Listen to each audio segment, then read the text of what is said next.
சும்மா ஒரு scene sir, ஒரு சீன் அது ஆக்சுவலாக ரிமூவ் ஆயிடுச்சு. நான் ஃபுல்லாக வந்து ஸ்வெட் ஆகி ஃபுல்லாக வந்து முடியல, என்னால் சாப்பிட கூட இல்லை. ஆக்சுவலி செம்மையாக இருந்துச்சு. ஃபேன்ஸ் எல்லாருமே அங்கே ஸ்டார்டிங்லேருந்து எண்ட் வரைக்குமே நின்றுட்டு கத்திட்டே தான் இருந்தாங்க. ஆக்சுவலி எனக்கு பர்சனலாக பார்த்தீங்கன்னா ஃபேனாக ரொம்ப கனெக்ட் ஆச்சு. ஏன்னா நாங்களாம் ஃபேன்ஸ். அதுக்கப்புறம் தான் வந்து இந்த மாதிரி ஜென்ரல் ஆடியன்ஸ் அப்படிலாம். இப்போ இது ஃபேன் ஷோ முடிஞ்சிருக்குல்ல, ஜென்ரல் ஆடியன்ஸ் வந்து பார்த்துட்டு சொல்லணும், அவங்களுக்கு பிடிக்கணும்ல, அதுதானே அவங்களும் விரும்புகிறாங்க. சீரியஸ்லி ஆர்ஜேபி அழுததுக்கு இது ஒரு பெரிய ஒரு நல்ல கம்பேக்காக இருக்கும்னு நான் நினைக்கிறேன். கருப்பசாமியே எங்கள் சார் தான், எங்கள் தலைவன் தான், சூர்யா சார் தான். அவர் வந்து நின்னாலுமே போதும். அவர் என்ன சொல்கிறாருன்னு சொல்லிட்டு நீங்கள் கிளைமேக்ஸில் பார்த்துக்கோங்க. ரொம்ப நல்ல ஒரு கண்டென்ட் ஓரியன்ட் ஃபிலிம் தான். லைக் கமர்ஷியலாக வந்து சிலதெல்லாம் வந்து கண்டென்ட் இல்லாமலாம் இருக்கும்ல. ஸோ அது மாதிரி நீங்கள் எக்ஸ்பெக்ட் பண்ண வேணால் நல்லாயிருக்கும். RJB is a perfect director. நான் எல்லாருக்கிட்டையுமே சொல்லிட்டேன், RJB is a perfect director. நிறைய நான் அதை சொல்லலை.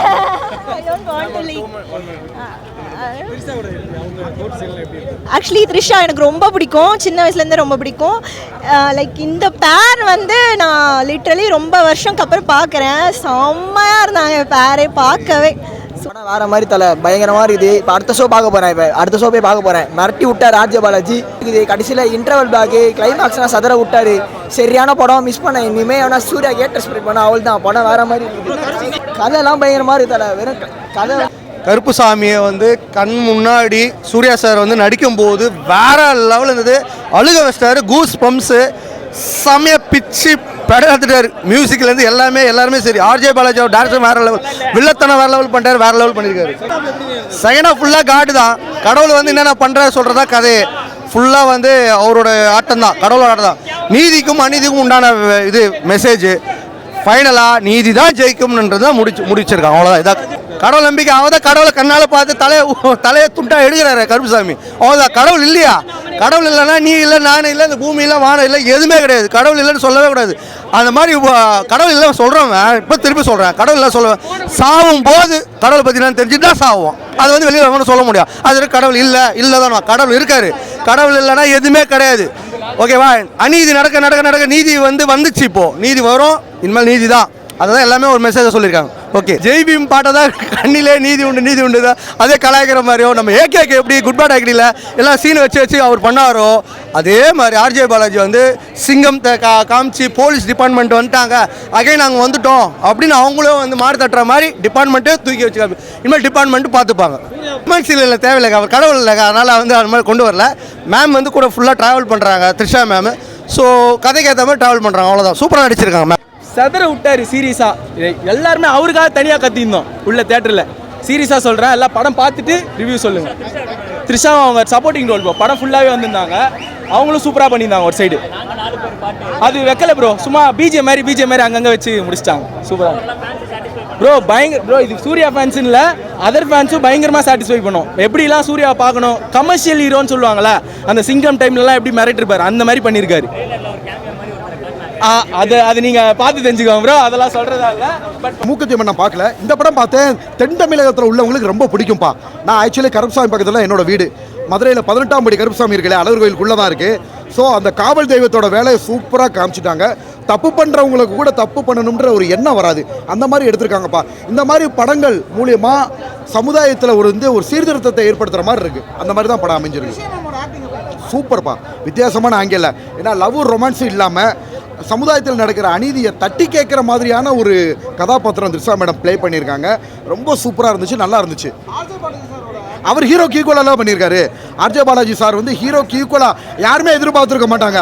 ஆர்ஜே பாலாஜி சார் டேரக்டராக இருப்பார், சின்ன ரோல் வரும்னு. பட் ஹீரோக்கு ஈக்குவலான ரோல் ஆர்ஜே பாலாஜி சாரும் ப்ளே பண்ணியிருக்காரு. அவருக்கு பெரிய வாழ்த்துக்கள்ப்பா, நல்லா பண்ணியிருக்காரு. சும்மா ஒரு சீன் சார், ஒரு சீன் அது ஆக்சுவலாக ரிமூவ் ஆயிடுச்சு. பிரச்சனை முடிஞ்சு சார். ஆக்சுவலாக அது குக் வித் கோமாளின்னு ஒரு வாய்ப்பை தேடி நம்ம போகிறோம். ஓகேங்களா? பிக் பாஸில் நல்லா இருந்துச்சு. சில நபர்களோட போட்டி பொறாமையினால என்னடா அது வெறும் உள்ளே வந்தார்னா, ஏன்னா பிக் பாஸ்லேயே பார்த்துருப்பீங்க ப்ரொமோ கண்டென்ட்டு நல்ல ஒரு ப்ரொமோஷனாக இருந்தோம். இந்த வருஷம் அதிக பிக் பாஸ் 2K கிட்ஸ்லாம் பார்த்ததுக்கு காரணம் ஒரே நான் தான் சார். எக்ஸ்ட்ரா ஆடியன்ஸும் பிக் பாஸ்க்குள்ளே நுழைஞ்சாங்க. ஓகேங்களா? ஸோ அந்த ஒரு போட்டி பொறாமைகள்னால உள்ளுக்குள்ளே போன உடனே சில அட்டாக்கள் நடந்துச்சு. அதை மக்கள் மத்தியில், ஏன்னா அடைச்சி வைக்கணும் பிரச்சனை இல்லை சார். நம்ம வந்து ஒரு சமுதாயத்தில் எல்லோரும் முன்னாடி க்ளோஸ் கான்டாக்டில் இருக்கோம். நம்மளுக்கு ஒரு அநீதி நடந்துச்சுன்னா இது மாதிரி நாளைக்கு நிறைய அப்பாவிகள் தாக்கப்படுவாங்க. ஓகேங்களா. ஸோ அதை தான் பப்ளிக் முன்னாடி வெளிச்சத்துக்கு கொண்டு வந்தேன். அவங்கள தண்டிக்கணுன்றது என்ன கிடையாது. மக்கள் மத்தியில் விழிப்புணர்வான நாளைக்கு கண்டிப்பாக அந்த மாதிரி தவறுகள் நடக்காது. ஏதோ ஒரு வாய்ப்புக்காக வர்றவங்களை வந்து இந்த மாதிரி பண்ணுறது. இப்போ ஆனால் டெலிவிஷனில் நான் எந்த குறையும் சொல்ல மாட்டேப்பா. டெலிவிஷனுக்கு வாய்ப்பு கொடுத்து நம்மளை பயன்படுத்திக்கிறதா நினச்சாங்க. பட் இந்த மாதிரி நபர்களால் நம்மளுக்கு பிரச்சனை வருதுப்பா. நம்ம வந்து ஒரு இடத்துல புகார் பண்ணி அவங்க வந்து 1 வாரம் 10 நாள் வரல. நான் மதுரைக்கு ஊர் விட்டு ஊர் போனேன்றதுக்கப்புறம் அவங்க ஆஜராகி, மக்கள்லாம் முட்டாள்கள் கிடையாது இல்லையா. மக்கள் எல்லாருக்குமே தெரியும். ஓகேங்களா. தப்பு பண்ணவன் ஒரு ஆள், பாதிக்கப்பட்ட ஆள் 1 வாரமாக கூவிக்கிட்டு இருக்காரு, பிரச்சனை பண்ணிக்கிட்டு இருக்காரு, அடுத்து காவல் நிலையத்தில் போராளிச்சுக்கிட்டு இருக்காரு. அவங்க வரல. ஸோ ஒரு ஆளை விட்டு கொடுக்க மாட்டேங்கிறாங்கப்பா. நான் ஒரே ஆள். அதாவது நீங்களாம் படத்தில் ஹீரோவாக பார்த்துருப்பீங்க, ரியல் லைஃப்பில் நான் ஒரே ஆள். நீங்களே பார்த்துருப்பீங்க. ஃபஸ்ட்டு போலீஸ் ஸ்டேஷன் போனேன், அப்புறம் கமிஷனர் ஆஃபீஸ் போனேன், நம்ம நீதிக்காக ஒவ்வொரு இடமா போராடினேன்.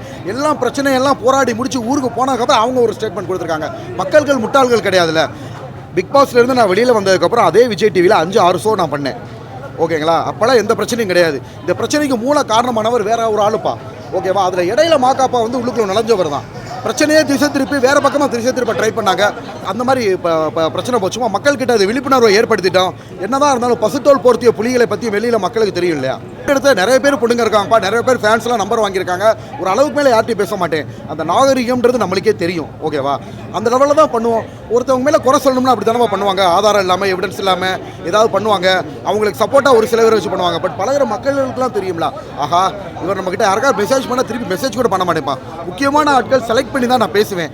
ஸோ சமுதாய ஊடகங்களில் நிறைய பேர் ஃபேக் ஐடி கிரியேட் பண்ணி அதில் நம்மளுக்கு மெசேஜ் அனுப்பிச்சு கெட்டவங்களாக்க ட்ரை பண்ணுறாங்க. பட் உங்களை மாதிரி யங்ஸ்டர்ஸோட நிறைய மீடியா பவர் இருக்கனால யாரும் நம்மளை அழிக்க முடியல. அதுதான் ஒரு ப்ளஸ் பாயிண்ட்டு. அது ஒரு அந்த பிரச்சனைமா எல்லைக்கே இருக்கு இல்லையா. ஒரு படம் ரிலீஸ் ஆச்சு, அதில் நம்ம ஒரு பிளேயர் இருந்துச்சு, அதை பார்க்கறதுக்காக போனோம். திடீர்னு ஃபோன் பண்ணி கொக்கு கோமாளி வாய்ப்புக்காக போனோம். வாய்ப்புக்காக போன இடங்களில் வந்து பார்த்தீங்கன்னா இந்த மாதிரியான ஒரு பிரச்சனைகள். ஓகேப்பா, பிரச்சனைகள், சவால்கள், இது எல்லாத்தையும் பெரிய நடிகர்களே சமாளிக்கிறப்ப நம்மளும் சமாளித்து தான் ஆகணும். ஆர்ஜே பாலாஜி சார் ஒரு 2 நாளைக்கு முன்னாடி பார்த்தேன். அவரோட பேட்டியை வந்து வாட்டர்மெலன் சீன் வந்து இப்போ உள்ள டிக்கெட்ஸ்லாம் அது யார் பண்ணாங்கன்னே தெரியல. ஒரு மக்கள் மத்தியில் குழப்பமாகுது. அது ஒருவேளை அந்த சீனை கூட நம்ம ரிமூவ் பண்ணலாமான்னு நினச்சேன் சார் சொல்லியிருந்தாரு. ஸோ அது கூட காரணமாக இருக்கலாம். அதனால் ஒன்றும் இல்லைப்பா. அது ஒரு சீன் தானே, ஒரு நாள் தானே நம்ம பண்ணோம். அதனால் ஒன்றும் இல்லை. மட்டும் ஃபுல் இதாக போக மாட்டேங்கன்னு. எப்பயுமே அந்த காரியம் நடந்தால் தான் அது சக்ஸஸ் நான் நம்புவேன். எந்த ஒரு விஷயமும் கண்ணு முன்னாடி நடந்ததுக்கப்புறம் தான் நான் நம்ப ஆரம்பிப்பேன். அதுக்கு முன்னாடி வந்து நான் அது ஒன்றும் பெருசாக எடுத்துக்கிற மாட்டேன்ப்பா. நம்மளுக்கு பிடிக்கலாட்டி அவங்க ஓரமாக ஒதுங்கி போடலாம். மக்கள் தீர்ப்பு தான் மகேசன் தீர்ப்பு. அதை விட்டு ஒரு படத்து மேலே நெகட்டிவிட்டி அவங்களா போய் கிரியேட் பண்ணுறது, அடுத்தவங்க சாப்பிட்ற சாப்பாட்டில் மண்ணள்ளி போடுற மாதிரி. அது நிறைய பேரோட உழைப்பு இருக்குது. ஆனால் டக்குன்னு வாய் திறந்து அப்படி சொல்லக்கூடாது. மக்களுக்காக தெரியும். ஓகேங்களா. படம் நல்லா இருந்தால் அவங்க போய் பார்ப்பாங்க, பிடிக்கலாட்டி அவங்க இருந்துக்கிற போகிறாங்க. இதில் ஒரு ஆள் போய் இன்னொருத்தவங்க பொழப்ப கெடுக்கிறன்றது ரொம்ப இது வந்து மனசுக்கு ரொம்ப கஷ்டமாக இருக்குது. வன்மையாக கண்டிக்கத்தக்கது. 5வது படம் வந்து பிக் பாஸ் ஆரியனாவோட ஒரு படம் பண்ணியிருக்கேன். அதில் வந்து இன்கம் டேக்ஸ் ஆஃபீஸராக நேத்தான் டப்பிங் முடிச்சுட்டு வந்திருக்கேன். முடிஞ்சு. ஸோ அந்த படத்தில் கேரக்டர் ரோலாக ப்ளே பண்ணியாச்சு சார். இதுக்கு முன்னாடி 3 படத்தில் 4 படத்தில் கேமியோ ரோல் முகத்தை காட்டியிருக்கோம். நம்ம வாய் திறந்து நல்ல டயலாக் பேசி சூப்பராக நடிச்சிருக்கோம். ஸோ அந்த படத்துக்காக வெயிட்டிங். ஆனால் அது ஆகஸ்ட்டில் வந்துடும் நினைக்கிறேன். கருப்புசாமி எப்படி காமிச்சிருக்காரு மதுரை மாவட்டம் அந்த மாதிரி காமிச்சு? ஐயோ பயங்கரமாக இருந்துச்சு. மதுரை மாவட்டத்தில் பார்க்குற மாதிரியே தான் இருந்துச்சு. அந்த கருப்புக்கு அடிந்த உடை, நடை, பாவனை, அவர் வர்றது, ஆக்சுவலாக அந்த சுருட்டு குடிக்கிற மாதிரி இதெல்லாம் அந்த கருப்புசாமி ஆடுறவங்களே இதை பண்ணுவாங்க. அருவாள் வச்சுட்டு சுருட்டு குடிச்சிக்கிட்டே ஆடுவாங்க. ஸோ அந்த தென் மாவட்டத்தை பார்த்த மாதிரியே அப்படியே இருந்துச்சு. கருப்பு மாதிரியா எங்கள் ஊரில் அருவாளை வச்சு ஆடுவாங்க.